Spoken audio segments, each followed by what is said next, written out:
welcome. I'm Asima Katauka and you are watching NewsX World. Let's take a look at some of the top stories.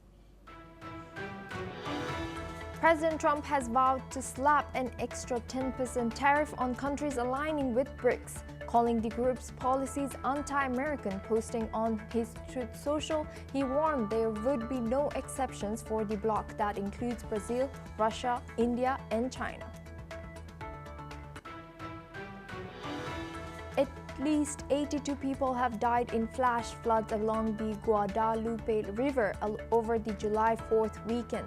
Texas officials say rescuers are still searching for missing girls from a summer camp as questions grow over the state's response.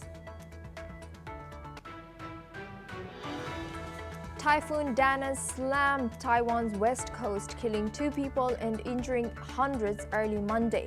The storm left nearly 400,000 households without power as rescue teams worked to clear debris and restore services. Netanyahu and President Trump may take a victory lap over their joint strikes on Iran but face questions on ending the Gaza war. As they meet for the 3rd time this year, the pair will be pressed on how far Trump will go to push for a ceasefire with Hamas. The latest indirect ceasefire talks between Israel and Hamas ended without a breakthrough. After hours in Doha, a Palestinian official says Netanyahu says his discussions with Trump could help advance a hostage deal this week, with negotiators set to resume talks on Monday. Ukrainian officials say Russian attacks across Sumy, Odessa, and Kherson killed at least 4 people and injured over 30. Kyiv accuses Moscow of targeting civilian areas, causing widespread damage and more casualties. Turkey's defense ministry says 12 soldiers died after inhaling methane gas in a cave in northern Iraq during a search operation. The mission aimed to find the body of a soldier killed fighting with the PKK, with other exposed troops now in hospital. An Australian jury has found Erin Patterson guilty of murdering her husband's parents and aunt by lacing a beef Wellington with toxic mushrooms. The deadly 2023 lunch in Morwell shocked Australia and made global headlines as details of the case unfolded.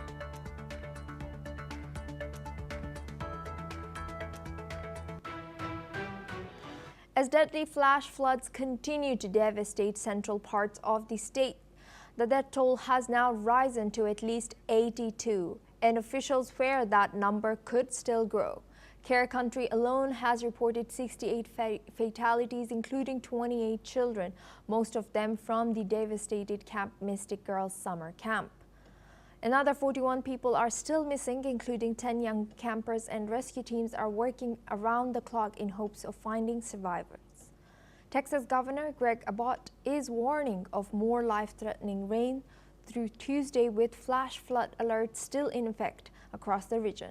President Donald Trump has signed a major disaster declaration for Care Country, unlocking more federal aid for emergency efforts. He said he may visit the flood zone on Friday, calling the devastation absolutely horrible and adding, "God bless all those who have gone through so much."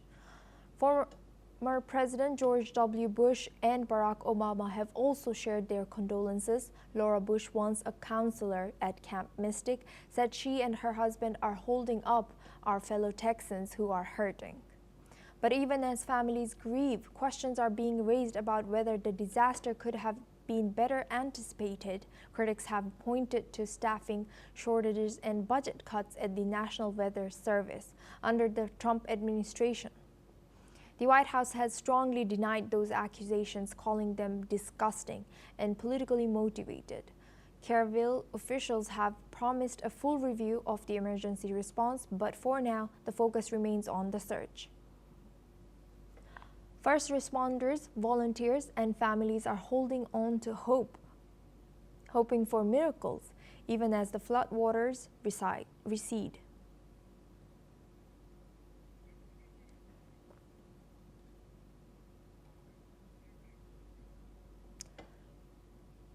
Now we're joined by Thomas Porteous, a correspondent at NewsX World. Thomas, what more can you tell us about this dire situation that's ongoing in US and the locations of these particular places where flood has struck? Well, yes, Asuma, this tragic event has now had 82 confirmed fatalities since that July the 4th rain came down. 26 feet or meters of rain in 45 minutes consumed Kerr County, which is the worst hit. I just want to go through a few statistics with you in regard to the places that were most hit by these floods. It's all along the Guadalupe River, as I hope the graphics on your screen will demonstrate to you right now. As we know, Kerr County is the hardest hit, with 68 individuals now confirmed dead, including 28 of those being children lost, mostly from this Camp Mystic River, which is this traditional all-girls camp which is located along the side of that Texas waterway. Next up is Travis County, where 6 individuals have so sadly lost their lives in the flooding, another highly affected area by the sudden floods that came in just a couple of days ago, and search and rescue operations continue there as well. Next is Burnett County, as I hope you're seeing on your screen, with 4 individuals now lost, least affected being Burnell, Kendall County, with 2 individuals, and also Tom Green and Williamson County, both missing 1 each. Now, among those missing is still 10 girls from this Mystic River camp. The search and rescue efforts are continuing in regards to that. We've heard from families that are pained from missing their young children, and authorities have said that search and rescue efforts will continue until every single person is accounted for. And Thomas, what more can you tell us about the span in this short time that water levels raised to this flood and devastating effects of this flood? Well, yes, Asuma, as we've said, devastating speed is very much the factor. I'm hoping these visuals are playing on your screens right now. 26 to around 29 feet of water in the span of just 45 minutes, The events triggered 8 flash floods. What has particularly been in the spotlight is the state response to this. How can they let this happen? Some people are asking, why were there no prior warnings? President Donald Trump has sent support in from Texas and called this a great tragedy, but his administration's response time and local authorities' response time is being questioned, since now numbers are rising as days go on. There has been a day of prayer and mourning declared in the state of Texas by Governor Abbott, and we will continue to bring you all updates on this as search and rescue efforts continue in that region, Azuma. Thank you very much, Thomas Porteous, for joining us and sharing that insight. You will stay with us. Now we move on to our next news. In response to U.S. President Donald Trump's latest tariff threat, China says the BRICS alliance is not seeking confrontation, stressing that the bloc, now expanded to include countries like Egypt and the UAE, remains committed to openness, inclusivity, and win-win cooperation. President Trump on Sunday warned of an additional 10% tariff on countries aligning with BRICS, accusing them of anti-Americanism after criticism at the recent summit in Rio de Janeiro. China's foreign ministry slammed President Trump's tariff threat, calling trade wars harmful and saying BRICS is for cooperation, not targeting any country. Let's listen in to what she has said. 金砖机制是新兴市场和发展中国家合作的重要平台，倡导开放包容、合作共赢，不搞阵营对抗，不针对任何国家。关于加征关税，中方已经多次阐明了立场：贸易战、关税战没有赢家，保护主义没有出路。刚刚我已经介绍了我们对金砖机制的一个看法。我们觉得金砖机制是国际上的一个积极力量，金砖合作是开放包容的，不针对任何国家。那么至于关税，我们一贯反对搞关税战、贸易战，反对以关税作为胁迫、施压的工具。肆意的加征关税不符合任何一方的利益。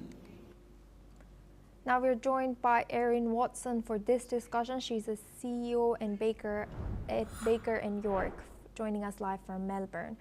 Thank you, Erin, for joining us today. Welcome to NewsX World.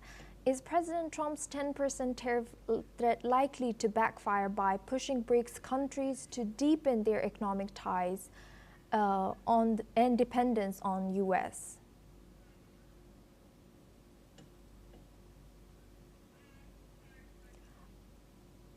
Thank you very much.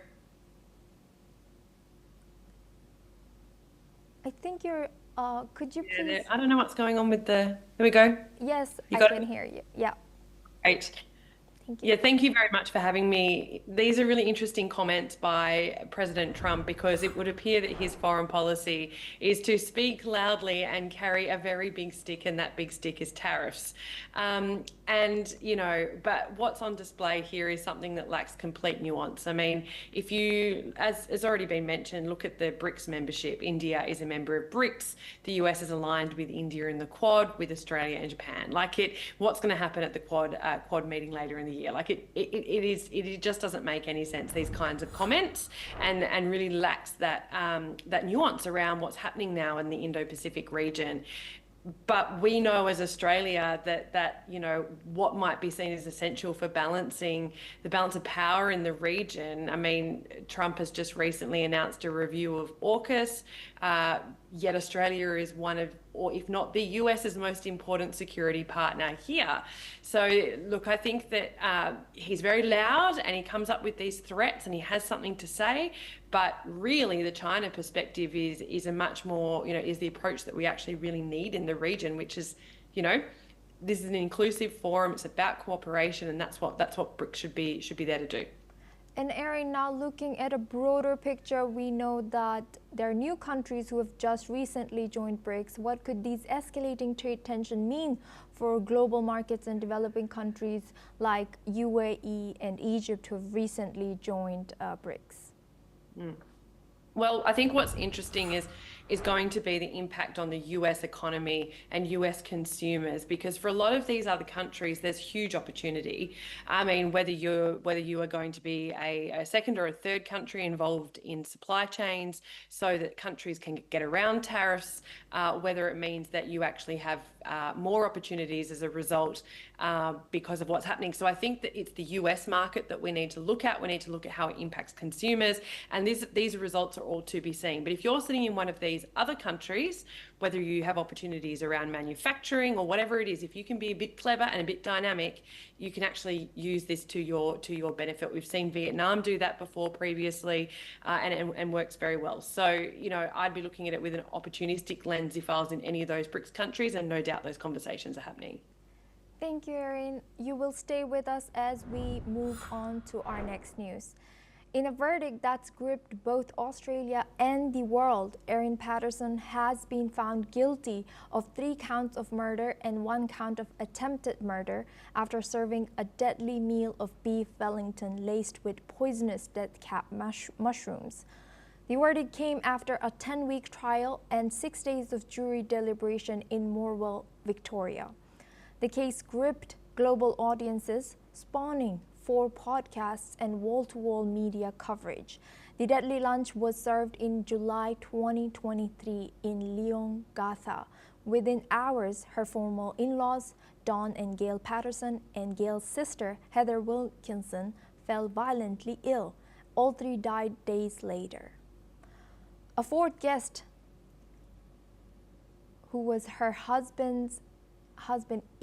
former husband, Ian, survived after spending nearly 2 months in hospital. Prosecutors claim Patterson picked the toxic mushrooms from location posted online and deliberately cooked them into the meal. They accused her of 4 deceptions: fabricating a cancer story to host the lunch, secretly adding poison, faking her own illness, and destroying evidence, including a dehydrator found with mushroom traces. Patterson pleaded innocent, claiming it was an accident. She said she panicked and lied to police after realizing she may have used foraged mushrooms, but jurors did not believe her. They found she lied under oath and intended to kill. The judge reminded the court that this was a court of law, not morals, and Patterson will be sentenced at a later date. Now we go back to our guest, Erin Watson. She's a CEO and baker at New York, joining us live from Australia. Erin, what more can you tell us about the shocking news that's happened in Australia, and how's media covering it over there? Yeah, it's a real shame that I actually share a good name with this person as well. So every time I see her story in the media, I have to sort of check myself. It's extraordinary, really. Like, it has absolutely captivated the country. But I have to say, a couple of months ago, when it started to be in every single news bulletin, I thought, what a slow news day it is here in Australia that this has become headline news every single day. We have a massive cost of living crisis in this country. We have a housing shortage in this country. We have labour shortages in this country. We have all kinds of problems that we could be talking about. And instead, the headline news is that, this Aaron Patterson case. Now, it's tragic and it's awful, but it started to really grate on me and many others in recent weeks around the time of this trial.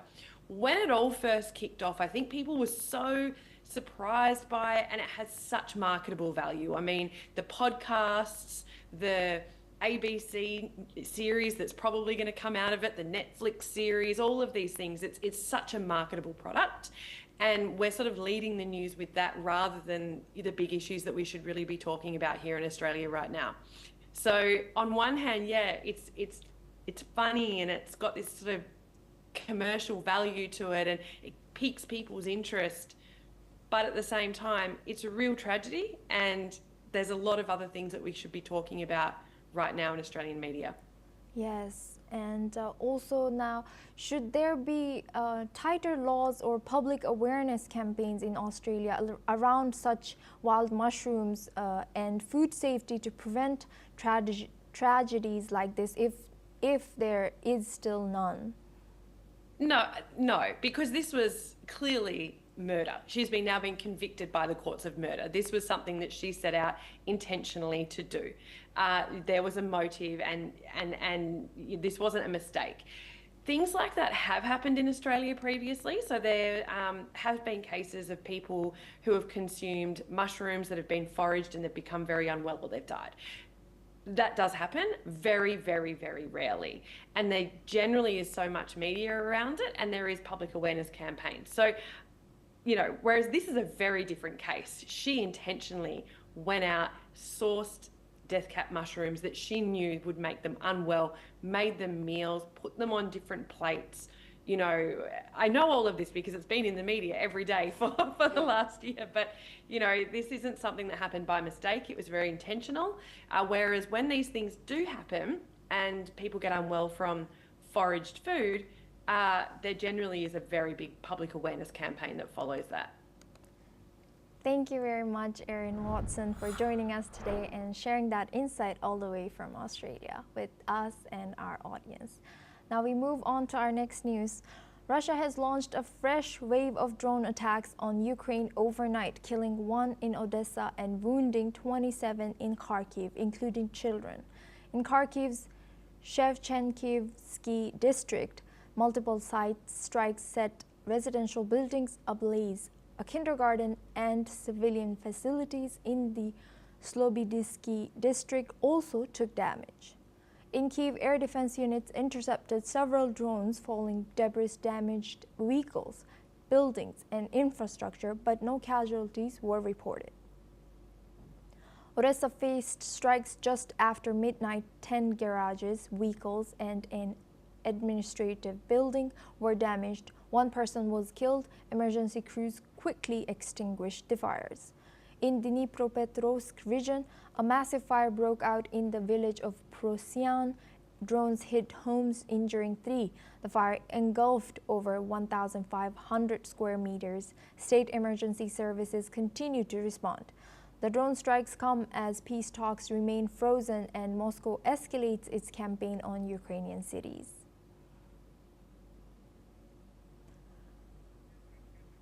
Now we are joined for this discussion with Andrea Lucidi. She's a war reporter live from Moscow. Thank you, Andrea, for joining us today. Welcome to NewsX World. How could these continued attacks affect Western resolve and unity on supporting Ukraine, especially as the conflict drags with no clear diplomatic breakthrough as of now? Well, first of all, the main target of Russia in this moment, if we are based on the official declaration of Russian government and the Russian military commanders, are the resolving of this conflict through the diplomatic way. But from the Russian government, the declaration says that in this moment, Kiev seems that it's not interesting to close to find a diplomatic way for solving the conflict. We can see this practically in Ukrainian territory, because the Ukrainian government deployed small industries and the office for building drones around the cities and the civil districts. And unfortunately, still the situation will be the same. So with small industries and laboratories for drones and small weapons around the civil districts, unfortunately, the civil population can be involved in the shelling from the Russian side. But it's important for me that I'm here, I'm in Russia, and I can report from Russia, to underline that the civilians are not the main target of the Russian shelling. The Russians are shelling only military target. Also, is what the Ministry of Defense of Russian Federation declared. And unfortunately, due to the deployment of military weapons and weapon system through civilian districts, the population of Ukraine can be involved in this. And many times also in Donbass, we saw similar situation where the civilians, especially in Mariupol and nearby Donetsk, are used as a human shield against the Russian army from Ukrainian soldiers. But this is another story. From Russia, the official policy is the searching of a diplomatic way for solving the conflict. But also some Ukrainian politicians reported that the corruption and the good faith for conclude such peace talks and for reach a ceasefire is not enough good for reach this target now. Thank you, Andrea, for sharing that insight from Russia. You will stay with us as we stay on the topic. Russia says its air defense forces shot down 8 Ukrainian drones targeting Moscow, part of a wider wave of 90 intercepted overnight across Russian territory, the Black Sea and Crimea. Most were downed near the Ukrainian border, but 3 were also destroyed over the Leningrad region, which includes St. Petersburg. Russia's defense ministry reported only the number of drones shot down, not how many Ukraine launched or if any damage occurred. Regional governors said there was no significant damage. Civil Aviation Authority Rosaviatsia confirmed temporary airport closures in Moscow, St. Petersburg, and other regional centers with dozens of flight delays. Meanwhile, Russia says its forces have taken control of 2 more settlements in Ukraine, the village of Pidubne in Donetsk and Sobolivka in the Kharkiv region.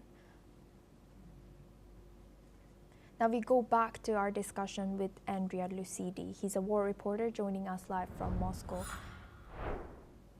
Andrea, what more can you tell us about what are you hearing about this news over there? Well, the drone wars now is a normal situation in the modern war between Russia and Ukraine. The drones became a very, very important weapons for both sides, and for the people that are living near Moscow or St. Petersburg or in the region of Rostov, it's quite normal to hear such news, and also to see the drones that are working from Ukraine. The Ukrainian side sends drones against the Russian territory practically every day, and the air defense systems are working every day in coordination with the local emergency service that inform the population almost real times about the air attack. And this is the new normality between Russia and Ukraine, unfortunately. Many times we saw the airports in Moscow that were closed due to drones air attacks. And now I can say that the Ukrainian drones can hit also very deep the Russian territories, because the drones that they used are made in a way that the radar system can identify the drones. It's not easy for the radars to identify the drones, especially if the Ukrainian drones used less metal and a lot of plastic leaks. For this reason, the modern drones are very important weapons in this war and in the future wars. Many countries like Russia, Ukraine, and also some NATO countries are developing some systems and units that can use and studying how the drone can be useful for the future of the war. Fortunately, I can say in the Russian region, the damage are always not important for two reasons. First, it's that the anti-air system, the defense weapon system are working very well.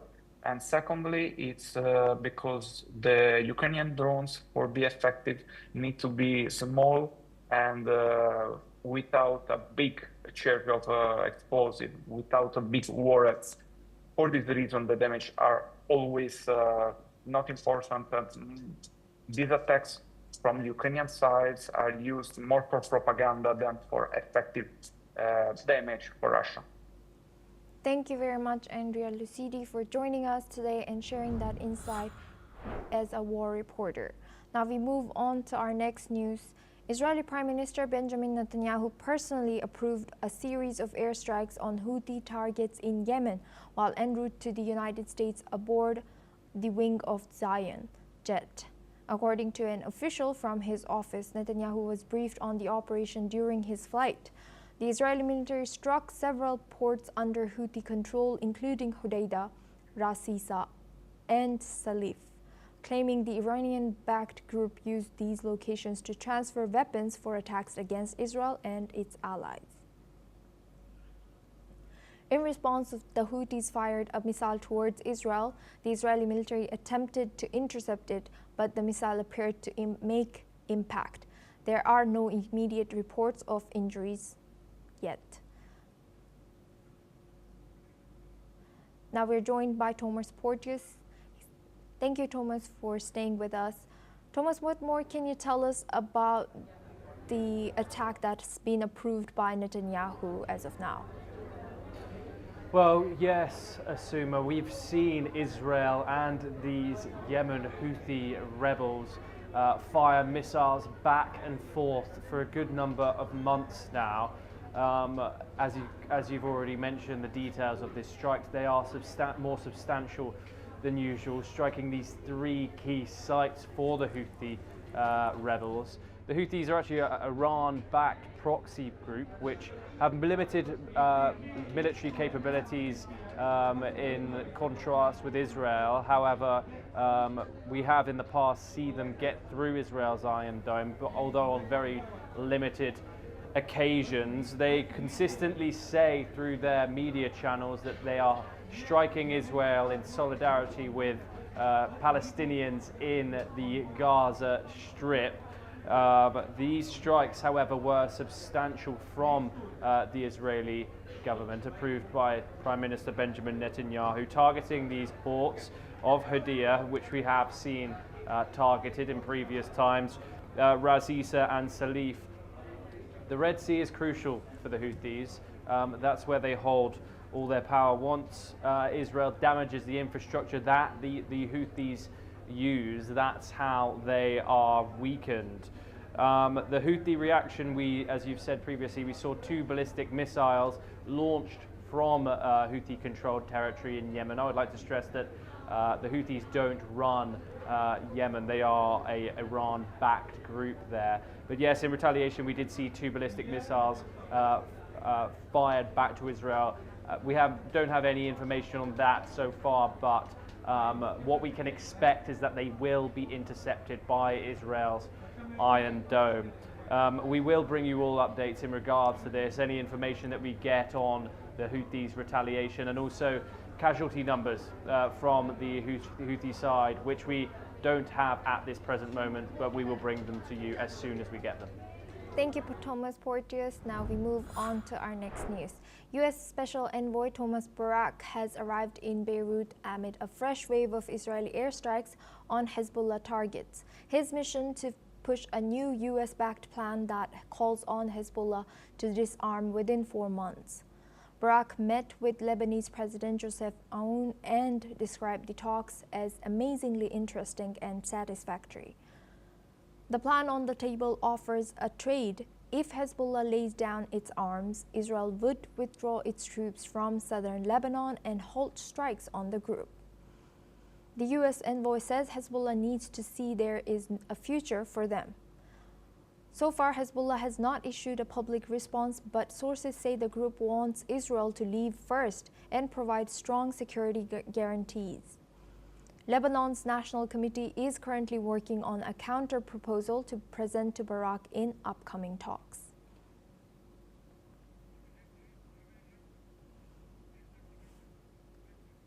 Now we move on to our next news. Indonesia is set to sign a $1.25 billion memorandum of understanding with the United States to import at least 1 million metric tons of wheat annually for 5 years. Starting in 2026, the deal between the Indonesian Flour Mills Associations, Uptindo, and U.S. Wheat Associations is expected to be signed in Jakarta on Monday, valued at roughly $250 million per year. The agreement is seen as a strategic move by Jakarta to stave off potential U.S. tariff hikes set to kick in on August 1st of new trade deals that are not reached. Indonesia's Chief Economic Minister Airlangga Hartarto confirmed that the country is seeking to increase agricultural and energy imports from the U.S. to narrow its trade surplus and avoid the 32% additional tariff threatened by President Donald Trump. The United States remains a top trading partner for Indonesia with a goods trade deficit of $17.9 billion recorded last year. Negotiations are ongoing, and this wheat agreement marks a key step in maintaining stable economic ties under growing trade pressures.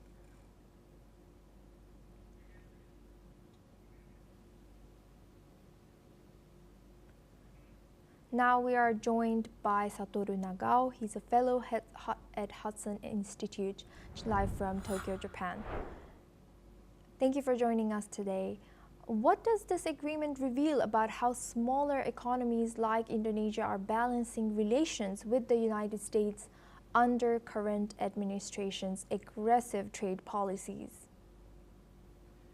Yes, the Indonesia's way is very clever because they try to import many products from the United States, especially the agriculture products, airplanes, and in addition, they will decline the tariff to the 0% when they import products from the United States. This is a very big cut to deal with the United States. And Indonesia is a rising economy. So just now their economy is small, but in the future it will be very big. So that's why this is a good cut. But at the same time, in this case, especially the import wheat from the United States is a very good timing because China canceled many wheat import from the United States and Australia also at the same time. This has happened since March this year. So that's why this is a new move. So United States needs alternative buyer of their wheat, and Indonesia takes share some part of it. That's why this is a good timing. So US-China competition is escalating. Then the Indonesia need to negotiate with the United States about tariff. So because of such kind of situation, Indonesia explored that situation to ask the United States a very friendly message. And so that is the reason that this wheat deal is not just a small wheat deal. Indeed, this is a big message to deal with the United States, and especially to Trump administration's tariff policy. And Dr. Satoru, could this deal set a precedent for other Southeast Asian nations to strike similar commodity-based agreements, maybe to avoid hikes in tariff? There's a possibility it could happen, but at the same time, in case of Indonesia, because of the population is far bigger than the other Southeast Asian countries, about the agriculture products, indeed there is enough number of the eater in this case, so the consumer in this case. So that's why Indonesia can exploit the size of the country as a weapon of the negotiation. So other country, of course, Vietnam has a relatively big population. The Philippines has a relatively big population. That's true. But at the same time, in case of Vietnam, Vietnam is exporter of the rice, and or the Philippines also needs agriculture products, but at the same time they also. So compared with Indonesia, size is a little bit smaller, so that's why same methods they cannot exploit, I think. And in case of Vietnam, Vietnam has already agreed with the United States, so that's why there's no problem. And in case of, so that's why this is Indonesia's way. Indonesia exploits the size of the market, and that's why they can do that. But other country cannot do the same thing, I believe. The Indonesia know what is the strong point of them, I think, in this case. Thank you, Dr. Satoru, for that insight. You will stay with us as we stay in the region. A Seoul court plans to hold a hearing on Wednesday to review a request by special prosecutors to detain former South Korean President Yoon Suk-yeol, a court official has said today.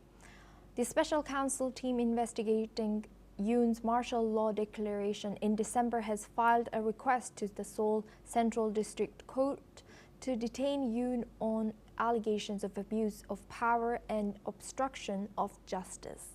Yoon has been accused of mobilizing presidential guards to stop authorities from arresting him in January. He eventually was taken into custody but released from jail after 52 days on technical grounds. The special prosecution that kicked off its investigation after new leader Lee Jae-myung was elected in June has been looking into additional charges against Yoon, who is already on trial for insurrection related to his short-lived martial law. The detention warrant request was made on the grounds of the risk of him being a flight risk and concerns that he might interfere with witnesses linked to his case. Yoon's lawyers have rejected the allegations against him. Now we are going back to our discussion with Dr. Satoru Nagao. He's a fellow at Hudson's Institute. Dr. Satoru, thank you for staying with us. What does this high-profile detention request signal about South Korea's current approach to holding formal leaders accountable? Is this a test for the country's judicial independence, according to you? Yeah, indeed, this will not prove the independence of the judicial system of the South Korea, I believe, because every time the new government sworn in, the former president need to go jail. That was the traditional pattern in South Korea, and this time also. Because judiciary system worry about public opinion always. In the case of Yoon Suk-yeol, he mistake to his goal in the last December. This is serious and unavoidable, so that's why Yoon Suk-yeol need to go jail. But in this case, what is the charge? There are many charges, but because of the new government sworn in and the former opposition party is becoming the ruling party, and that in that case, every time one kind of the retaliation has started and all of the information is not good for the former government. So, for example, the last October, South Korea sent drones to North Korea, but under the new perception under the new government, they say this is related to its Yoon Suk-yeol plan to coal. Is this true? This is controversial, but this is good information for the new government. So that's why this is traditional way of the South Korea's politics. The new government sworn in, the way of the old government is everything way of the old government is wrong, and the president need to go jail. So this is the same pattern, I believe. So that's why this is not the situation. Judiciary system in South Korea is independent from the public opinion. Indeed, they are adjusting a new situation, and the public opinion support a new situation. Judiciary system follows a new situation. That repeat it again, I think. Thank you very much, Dr. Satoru Nagao, for staying with us and sharing that insight. You will stay with us as we stay in the region. A massive eruption from Indonesia's Mount Levotobi Laki-Laki has sent a towering column of ash 11 miles into the sky today, covering villages and triggering avalanches of gas, rocks, and lava. The volcano has been on the highest alert level since last month, and officials say this eruption is the most powerful since November 2024, which left 9 dead. While no casualties, authorities warned that the potential danger, including on aviation, has risen sharply. Here's what a local resident said about the eruption. Kami sempat panik juga karena ini boleh dari jam 1 dan sekarang panik sekarang. Ini erupsi terbesar menurut saya. Officials are considering enlarging the current exclusion zone beyond its 7-kilometer radius. Monday's eruption is one of the largest volcanic events in Indonesia since the deadly Mount Merapi eruption in 2010. The France Seda airport on the affected Flores Island remains closed amid ongoing activity. Indonesia, home to 120 active volcanoes, sits along the Pacific's Ring of Fire, making it highly vulnerable to seismic events. Now we go back to our guest's discussion with Dr. Satoru Nagao. Thank you, Doctor, for staying with us. What wider regional and global impacts could this massive eruption have, especially on aviation safety as well as climate conditions in recent weeks? This volcano eruption is related to the movement of the plate. Many scientists believe, and this plate is connected with the plate in India also. So India-Australia plate exists. They are pushing the plate in Southeast Asia. So between the plate and plate, there is a borderline, which is a dangerous zone, or the many volcanoes are lining up. So, and this is the place of the Indonesia. So that's why the volcano erupted. This means that the Indian-Australia plate is pushing the Southeast Asian plate. The name of the plate is, of course, a Philippine plate, and not Philippine plate in this case, sorry, but plate in the Southeast Asia is pushing. So that's why the this is Eurasia plate, sorry. India-Australia plate is pushing the Eurasia plate, and so borderline is Indonesia and erupted the volcano. The worry is sometimes this kind of the pushing creates a huge disaster. For example, the Indian Ocean tsunami came from the big earthquake in this region caused by this plate move in this region. So that was a big disaster in the past. And the line of the volcano in Indonesia is all of these volcanoes line up in the borderline between the two plates. So that's why we cannot underestimate the plates move in this region. And this plate is Australia's plate is connected to the Indian plate. Both Indian-Australian plates, this is one plate. India-Australia plate is one plate. So that's why even if the move has happened in the Australia and the Indonesia side, but indeed India cannot underestimate this move because the plate is connected. So we should not underestimate this move. When the big eruption has happened, big earthquake happened, or big tsunami happened caused by these plates moves, of course, impact will affect India also. So that is very important. Thank you. Thank you. And how do you think, how prepared was Indonesia's disaster management about this current or the news of this specific volcano that has erupted? Of course, as a preventive measure, people should evacuate under the government's guidance. Of course, that is needed, and Indonesia has a huge much experience. But at the same time, the evacuation means that village is empty and a bad guy can steal something from villages. But that could happen. So law and order issue is another matter, and that is a problem. So that's why even if Indonesia has a much experience, still the system hasn't prepared enough because this is a little bit controversial move. Many eruption has happened. Every time they evacuate, they need to evacuate, but at the same time, evacuation means that this is damage for their life. So that's why the timing is important, or how long they need to evacuate. Everything is connected with the disaster management of the Indonesian government. So that is a little bit difficult decision always. And so that's why the Indonesian government need a skill. That is a difficult job, I think. Thank you very much, Dr. Satoru Nagao, for joining us and sharing your expertise as a fellow Hudson's Institute. And now we move on to our next news. Islamic extremists have killed 9 people and injured 4 in the Borno state in Nigeria's northeast. The attack was carried out by Boko Haram terrorists on the Malam Fatori community, according to the state's governor. However, the governor did not specify when the attack happened.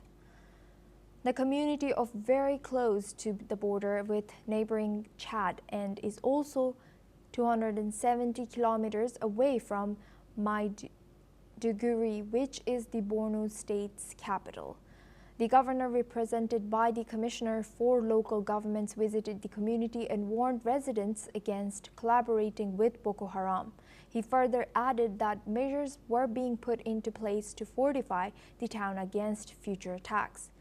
The resurgence of Boko Haram has been shaking Nigeria's northeast in recent months. The Boko Haram jihadists took up arms in 2009 to fight Western education and impose their radical version of Islamic law. Now we are joined back with Tom Porteous. Thomas, thank you for staying with us. What more can you tell us about what we have come to know, including Boko Haram? Well, Asuma, Boko Haram is a group that has been active in the region since about the year of 2002. In the language of Hausa, the name literally means Western education is forbidden, and that is continually what they stand for. The group here they operate in northern Nigeria, some parts of Chad, some parts of Niger, and also northern Cameroon. The United Nations have said that this group has been responsible for about 40,000 deaths in the region since they were founded in that year of 2002. In regards to what the group advocates for, they are thoroughly against Western values. They reject secular values, and they are originally a local Islamist group, but they have since expanded through the region. There has been efforts to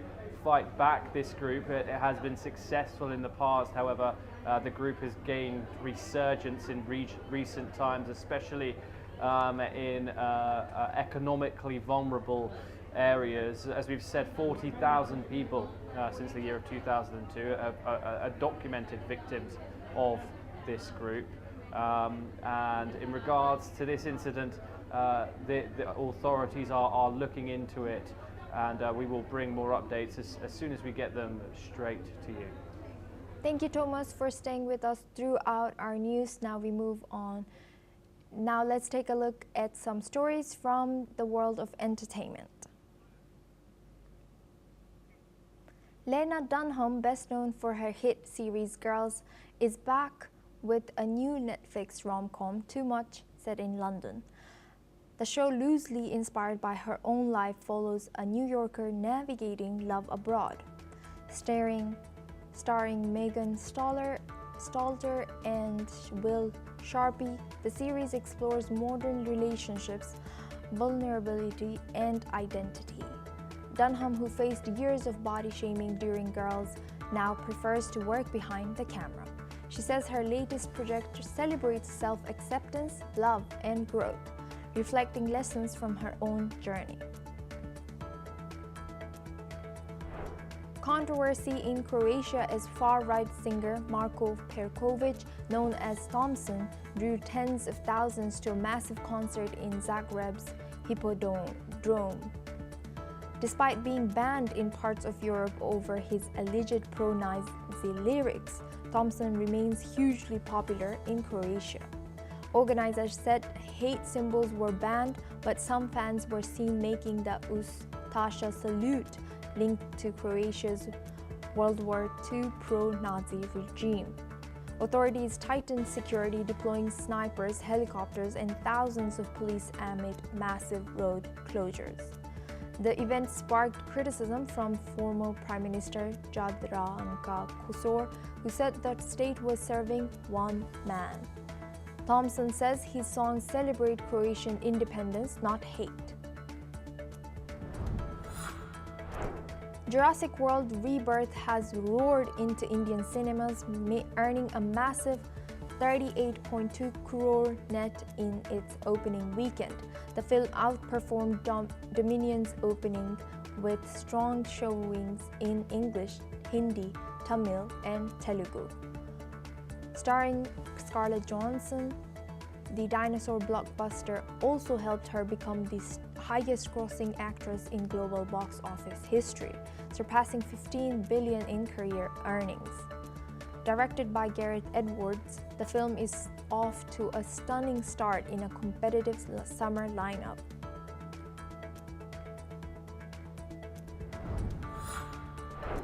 Sean Diddy Combs received a standing ovation from fellow inmates after his acquittal on sex trafficking and racketeering charges. His lawyer says the verdict has given hope to many incarcerated black men who rarely see victories against the government. But Combs remains in custody, still facing several years in prison after being convicted on prostitution-related charges. The music mogul's team hopes time already served, nearly 10 months, will count towards his final sentence. Well, that's all we have time for. We will continue to bring more news updates from around the world.